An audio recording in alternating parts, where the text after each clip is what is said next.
家好，欢迎收看爱上电子。今天咱们修这个由3842和功率管组成的开关电源。现在3842炸机了，那么它坏了一个功率管，坏了一个这个分流电阻，也就是功率管原极接的电阻对地接的这个分流电阻坏了，还有我们这个 DR7 电路里边的这个二极管，这个 DR7 电路里边的二极管坏了，我们可以测量一下。有的我已经卸下来了，有的我没有卸下来。我们看这个 DR7 电路里边的这个二极管已经击穿了。另外呢，它还坏了一个三角，就是我们这个功率管原极，然后这个位置有一个电流取样电阻。那么这个电流取样电阻上面这有一个电阻是接到芯片的三角的，我们看它已经接近开路了，它的阻值现在已经达到了80多 K， 正常是 1.2K 到 1K 就可以。那么这个电阻呢是4角到8角的，接4角到8角的这个震荡电阻。另外这个位置还有一个震荡电容是4角接到 D 的，这个电容呢是我们电流取样电阻过来以后，然后经这个电阻耦合，然后滤波的电容接3角的。它的2角在这里边是接 D 的，1角是稳压，它是接到光耦的一端。我们的光耦目前看是没有坏，它的1、2角是有压降的，3、4角是无穷大，应该是没有问题。我们可以用2个万用表来测量一下。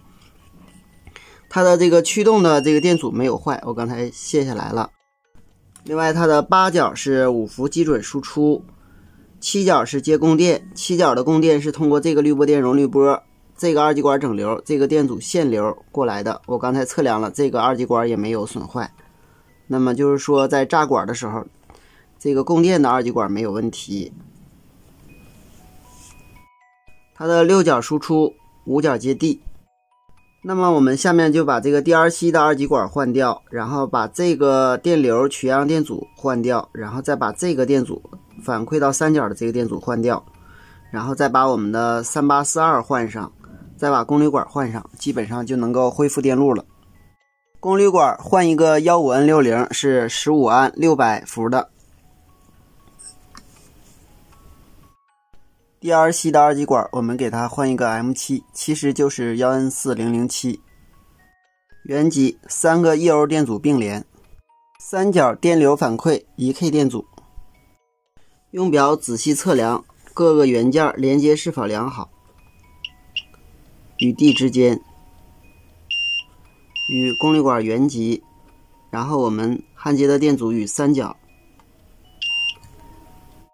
，4角元件与8角连接是否正常。连接正常以后，我们就把主要的芯片给它上上。